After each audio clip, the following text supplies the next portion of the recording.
ஆகாயம் காணாத விண்மீன்களே, ஆஹா இப்பெண் பூவின் சொந்தங்களே, பாசம் தேவை என்றே தேடும் பெண் தாமரை, நீரில் நில்லாமலே வார்க்கும் அன்பின் மழை, சாயம் பூசாவளை பருத்தி தாயின் தோற்றத்திலே ஒருத்தி, சாயம் பூசாவளை பருத்தி தாயின் தோற்றத்திலே ஒருத்தி.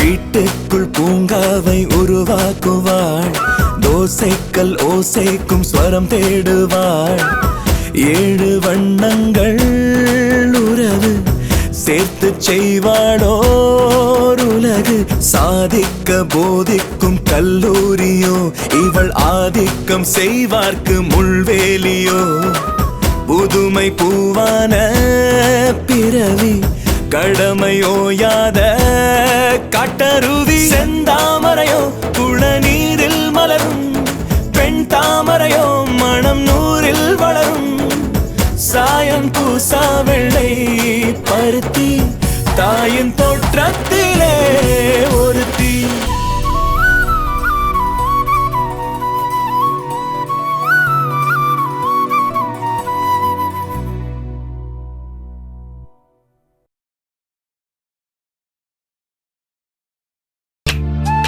அம்மா இதோ வரேன்ப்பா. இந்தா, என்ன அதிசயமா இருக்கு, இவ்வளவு சீக்கிரம் வீட்டுக்கு வந்திருக்க? ஆமாம்மா, ஹாஸ்பிட்டல்ல இன்னைக்கு வேலை கம்மி, அதான் சீக்கிரம் வந்துட்டேன். டெய்லி இதே மாதிரி வந்துடுறா. 24 மணி நேரம் ஹாஸ்பிட்டலையே கட்டிக்கிட்டு அழாத. சரிம்மா, இனிமேல் சீக்கிரம் வர ட்ரை பண்றேன். சரியா? டேய் வாடா. அக்கா, நீ டீ குடிக்கிறியாடி? இல்லம்மா வேணாம், அப்புறமா குடிச்சுக்கிறேன். மாமா எத்தனை மணிக்கு வருவாரு? அவர் வரத்துக்கு எப்படி 7-8 மணி ஆயிடும். 7-8 மணி ஆகும். டேய் துவாரகேஷ், அங்க வரது பிரியா வீட்டுக்காரர் தானே? அவரே தான். போச்சு, இன்னைக்கு என்ன பிரச்சனையை கொண்டு வராரோ தெரியல. வாங்க மாப்பிள்ள. வாங்க, நீங்க மட்டும் வந்திருக்கீங்க, பிரியா வரலையா? உள்ள வாங்க. நான் ஒன்றும் உட்காந்து விருந்து சாப்பிட்றதுக்கு வரல.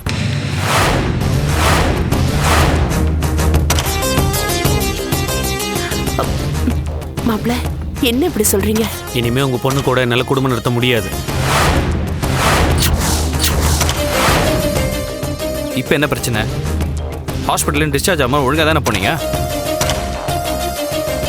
மாப்பிள்ள, நாங்க கூப்பிட்டப்போ அவ உங்க கூட தான் இருப்பேன்னு சொல்லி பிரியா பிடிவாதமா மறுத்துட்டா தெரியுமா? அதெல்லாம் வெறும் நாடகம், நம்பாதீங்க. பிரியா என்ன மட்டும் இல்ல, உங்க எல்லாரையுமே ஏமாத்திட்டு இருக்கா. என்ன சொல்றீங்க மாப்பிள்ள? எதுவா இருந்தாலும் புரியுற மாதிரி சொல்லுங்க. சொல்றேன், அதுக்காக தானே வந்திருக்கேன். நான் வீட்டில் இல்லாத நேரம் பார்த்து அந்த அருண் வீட்டுக்கு வந்துட்டு போயிட்டு இருக்கான். மாப்பிள்ள, எதுவா இருந்தாலும் உள்ள போய் பேசிக்கலாம். ஏன்? எதுக்கு உள்ள வந்து பேசணும்? வெளியில நின்று பேசினா அக்கம் பக்கம் இருக்கவங்களுக்குலாம் உங்க பொண்ணோட யோகியதை தெரிஞ்சுன்னு பயப்படுறீங்களா? தெரியட்டும், உங்க பொண்ணுக்கு அதை பத்திலாம் கவலையே கிடையாது. நான் இல்லாத நேரத்தில் அந்த அருண் வீட்டுக்கு வந்தானா உட்கார வச்சு உபசரிச்சு நல்லா சிரிச்சு சிரிச்சு தான் பேசிட்டு இருக்கா.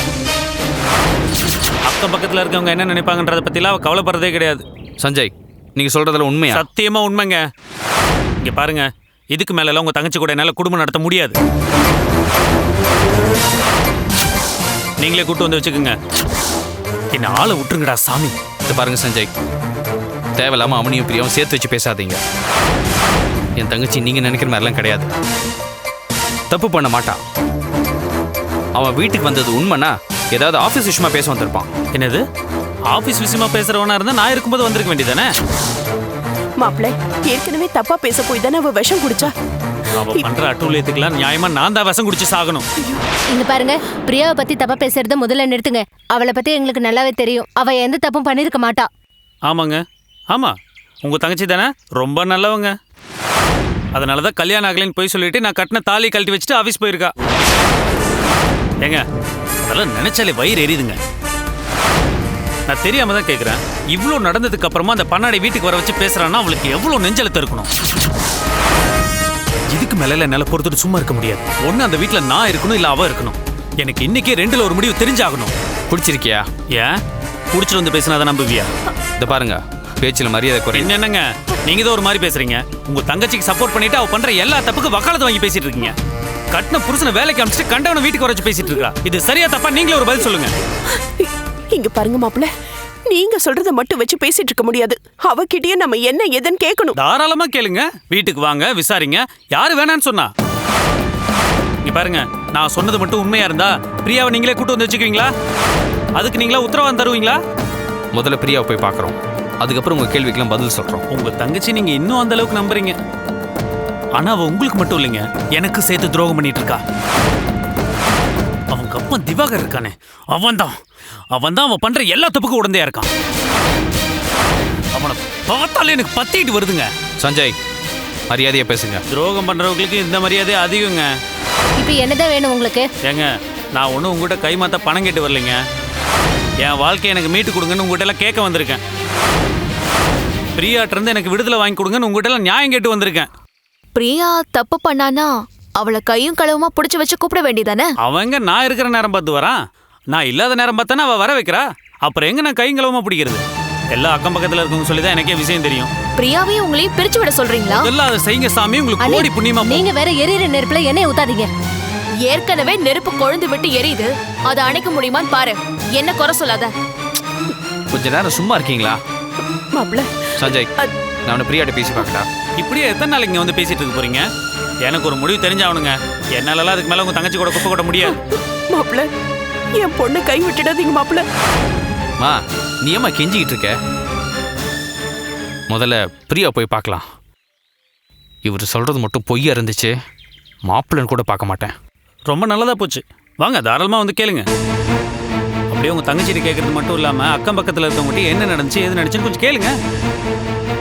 ஏன்னா உங்க தங்கச்சி செஞ்ச தப்பு மறைக்கிறதுக்காக என்ன போய் வேணாலும் சொல்லுவா. மாப்பிள்ள, பிரியா கிட்ட பேசிக்கலாம் மாப்பிள்ள. நீங்க கொஞ்சம் உள்ள வாங்கல. சிச்சி, இதுக்கப்புறம்லாம் நான் இந்த வீட்டு வாசப்படியை மிதிக்க மாட்டேன்.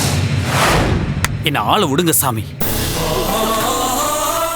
உயிரை காப்பாத்து, எனக்கு வேற வழி தெரியல பிரியா.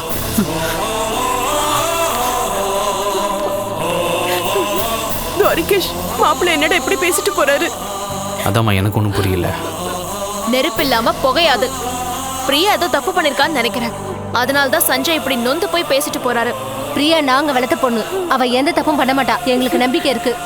டேய் துவாரிகேஷ், நம்ம எதுக்கு ஒரு தடவை பிரியாவை பார்த்துட்டு வந்துடலாம்டா. ம், சரிம்மா.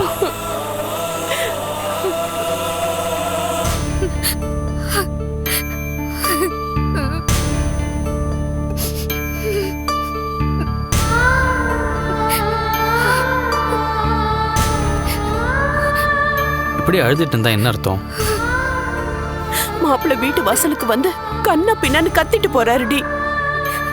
பிரியா உங்ககிட்ட பேசவே பயமா இருக்குமா? அதுக்குள்ள விபரீதமா எதாவது பண்ணி தொலைச்சிடாத.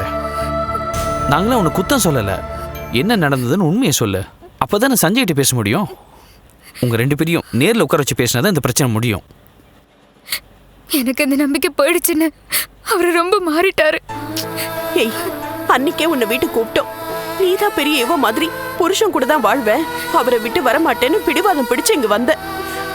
கொஞ்ச நாளாவது அவரை நீ பிரிஞ்சிருந்தா உன் அருமை அவருக்கு புரிஞ்சிருக்கும். மாப்பிள்ள ரொம்ப நல்லவர் தாம்மா. ஆத்திரத்துல வார்த்தையை விடுவாரே தவிர மனசுல எதையும் வச்சுக்க மாட்டாரு. இப்ப கொஞ்ச நாளா தான் அவர் பேசுறதும் நடந்துக்கிறதும் ஒரு மாதிரியா இருக்கு. ஏதோ ஒரு முடிவோட இருக்க மாதிரி இருக்கு. இவ்வளோ நடந்ததுக்கு அப்புறம் அருண் நீயும் ஒரே ஆஃபீஸில் வேலை பார்க்குறது சரியா வருமா? இது சஞ்சயால எப்படி பொறுத்துக்க முடியும்? பாவம், அவரும் மனுஷன் தானே. அண்ணா, அருணா உங்க அம்மாவை இங்க வந்து பிரச்சனை ஆனதுக்கு அப்புறம் வேலைக்கு போக கூடாதுன்னு சொன்னாரு. நானும் சரின்னு சொல்லிட்டு வீட்ல தானே நான் இருந்தேன். சஞ்சய்க்கு தான் பிடிக்கலன்னு தெரியுதுல்ல, அப்புறம் எதுக்கு நான் வேலைக்கு போகணும்? சொல்றதுக்கே அவமானமா இருக்குன்னு. நான் ஒர்க் ஷாப்க்கு போனதுக்கு அப்புறம் நீ வீட்ல தனியா தானே இருக்க, அப்ப அருண் நீங்க வந்துட்டு போனானு கேக்குறாரு.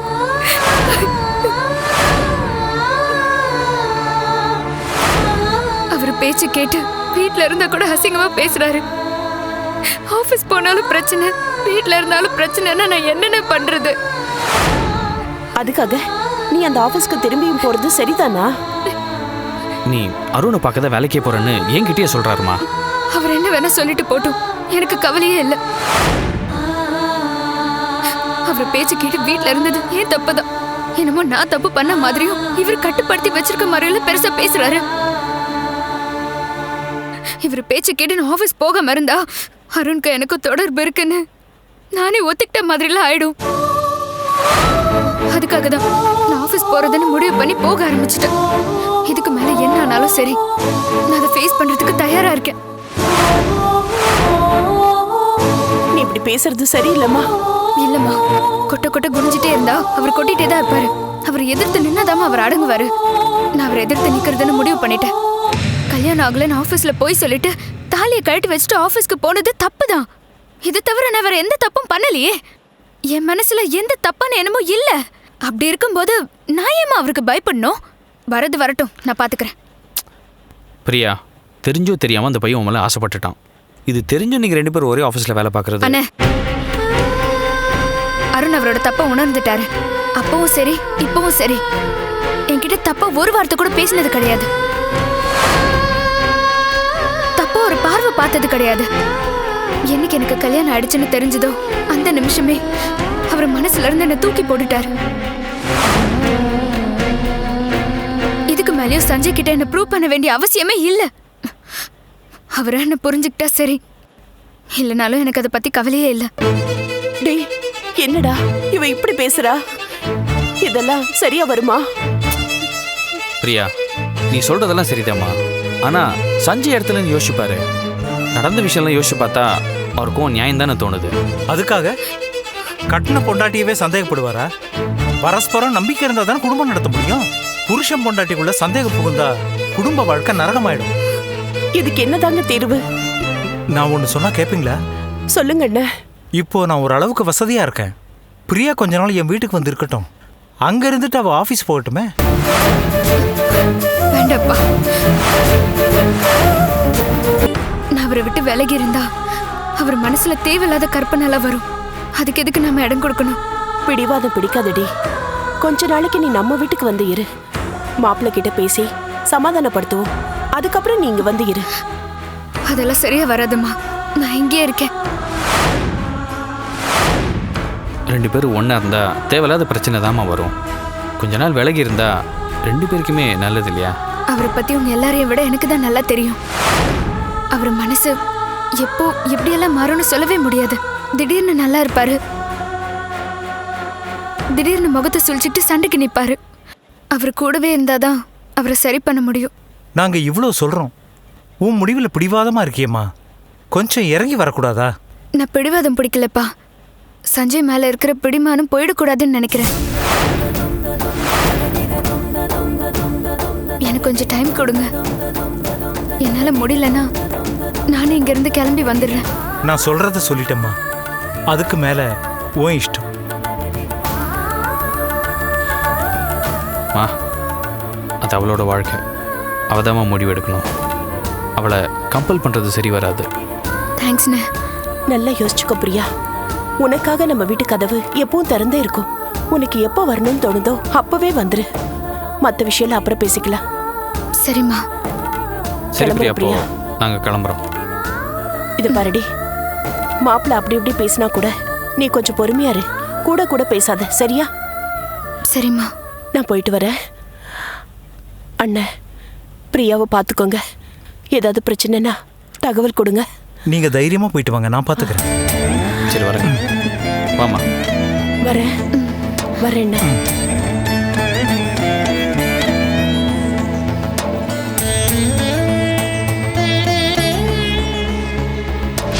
கள்ள நோட்டு புழக்கம் நாளுக்கு நாள் அதிகமாயிட்டே இருக்கு. நம்மளால கட்டுப்படுத்தவும் முடியல, இதுக்கு காரணமானவங்களை பிடிக்கவும் முடியல. பத்திரிகைக்காரங்க போலீஸ் என்ன செஞ்சுக்கிட்டு இருக்குன்னு கேள்வி மேல கேள்வி கேட்டுக்கிட்டு இருக்காங்க. சார், கள்ள நோட்டு கும்பல் ரொம்ப புத்திசாலித்தனமா காய நகர்த்துறாங்க. அவங்களுக்கு போலீஸோட ஒவ்வொரு மூமெண்ட்ஸும் தெரிஞ்சிருக்கு. அவங்கள விட புத்திசாலித்தனமா நம்ம யோசிச்சாதான் அவங்கள நெருங்க முடியும் சார். டிபார்ட்மெண்ட்டுக்கு கிடைச்ச தகவலை வச்சு பார்க்கும்போது மக்கள் பணம் அதிகமாக புழங்குற இடங்கள்ல தான் கள்ள நோட்டு தயாரிக்கிறதா தகவல் கிடைச்சிருக்கு. புரியல சார். நிதி நிறுவனங்கள் மாதிரி, சிட்டு கம்பெனி மாதிரி, பிரைவேட் ஃபினான்சியல் கம்பெனிகளில் டெய்லி பல லட்சம் ரூபா பணப்புழக்கம் இருந்துக்கிட்டே இருக்கு. மக்கள் தங்கள் பணத்தை கட்டுறதும் வாங்கிட்டு போகிறதும் தொடர்ச்சியாக நடந்துக்கிட்டே இருக்கும். இப்போ நமக்கு கிடைச்ச தகவல் படி பிரைவேட் ஃபைனான்ஸ் கம்பெனி நடத்துகிறவங்கள யாரோ தான் கள்ள நோட்டை அச்சடிக்கிறாங்க. அவங்க கிட்ட வர நல்ல நோட்டுகளோட இந்த கள்ள நோட்டையும் சேர்த்து பொதுமக்கள் மத்தியில் புழக்கத்தில் விடுறாங்க. ஃபைனான்ஸ் கம்பெனியை ரெய்டு பண்ணி குற்றவாளிகளை பிடிச்சிடலாமே சார். இல்லை மயில், ரெய்டு அது இதுன்னு இறங்கணும்னா தப்பு பண்ணுறவன் உஷாராயிடுவான். ஒரே நேரத்தில் எல்லா கம்பெனியிலும் ரெய்டு நடத்துறது சாத்தியம் இல்லை. அப்போ வேற என்ன சார் பண்றது?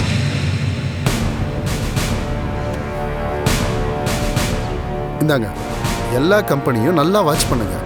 அவசரப்படாம நிதானமா கண்காணிச்சா தப்பு பண்றவங்க யாருன்னு கண்டுபிடிச்சிடலாம். Okay sir. நீங்க கண்காணிக்கிற விஷயம் யாருக்கும் தெரியக்கூடாது. இந்த ஃபைல் ரொம்ப கான்ஃபிடென்ஷியல்.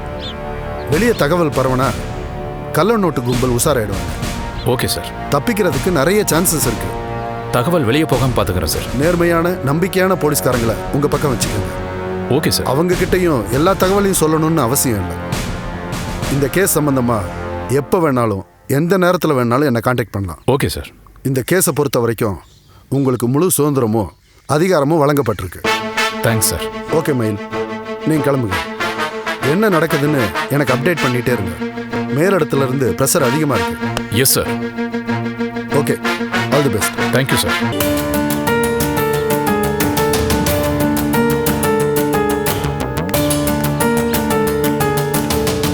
அம்மா, ஒரு நிமிஷம் பேசணும். உங்ககிட்ட பேச என்ன இருக்கு? அம்மா, நான் சொல்றத கொஞ்சம் கேளுங்க. உங்களால தான் என் பொண்ணோட வாழ்க்கை நாசமாயிடுச்சு. அதுக்கு பதில் சொல்லுங்க.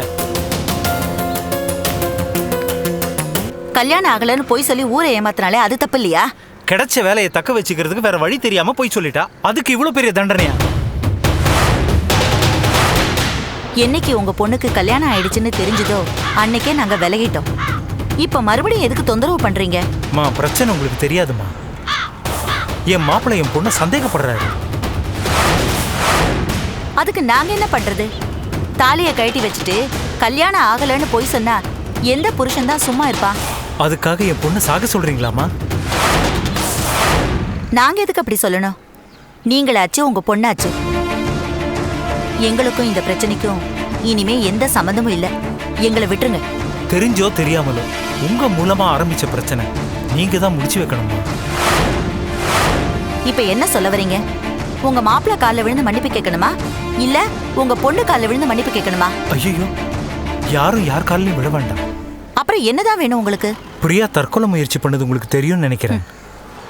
பண்றதெல்லாம் பண்ணிட்டு செத்து போயிட்டா எல்லாம் சரியா போயிடுமா? ஆரம்பத்திலே பொண்ணை சரியா வளர்த்துருந்துருக்கணும். இப்ப வந்து குத்துதே குடையுதுன்னா என்ன பண்றது? தப்புதாம்மா. என் பொண்ணு பொய் சொன்னது தப்புதான். அவ தாலியை கழட்டி வச்சது தப்புதான். நான் இல்லைங்கல. அதுக்காக அவ வாழ்க்கை நாசமாகணுமா? எல்லாரும் நல்லா இருக்கணும்னு தான் நாங்க நினைக்கிறோம். நீங்க நல்லவங்க, யாருக்கும் தீங்கு நினைக்க மாட்டீங்கன்னு எனக்கு தெரியும்.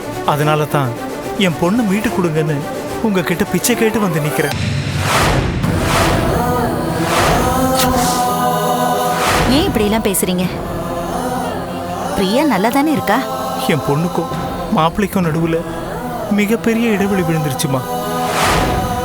என் பொண்ணை வெறுத்து ஒதுக்க ஆரம்பிச்சிட்டாரு. நடக்கிறதெல்லாம் பார்த்தா என் பொண்ணு மறுபடியும் தப்பான முடிவு எடுத்துருவாளோன்னு பயமா இருக்குமா?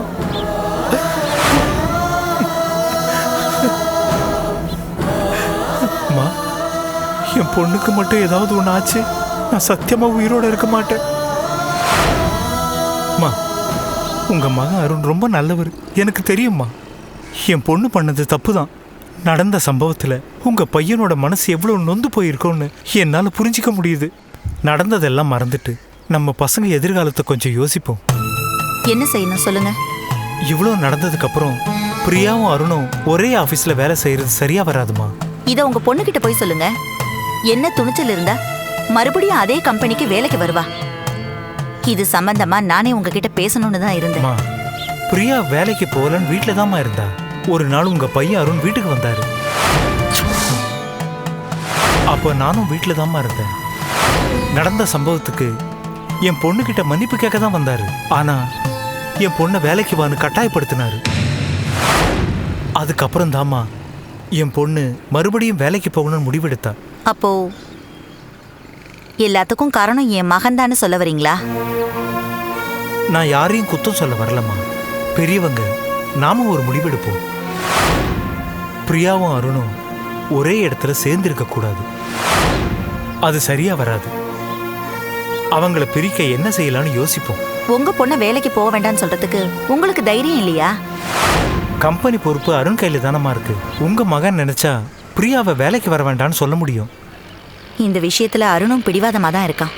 நாங்க என்ன சொன்னாலும் கேட்க மாட்டேங்கிறான். அம்மா, அருண் பிரியாவை விட்டு விலகி இருந்தாதான் அவ புருஷன் கூட அவ நிம்மதியா வாழ முடியும். நீங்க தான் அருண் கிட்ட பேசணும். நான் முயற்சி பண்றேன். அதுக்கப்புறம் ஆண்டவன் விட்ட வழி. அம்மா, மறுபடியும் சொல்றேன், ஒரே ஒரு பொய் சொன்னதுக்காக என் பொண்ணுக்கு இவ்வளவு பெரிய தண்டனை வேண்டாம்மா. அவளை புருஷன் கூட வாழ விடுங்கம்மா. ப்ளீஸ்மா, ப்ளீஸ்.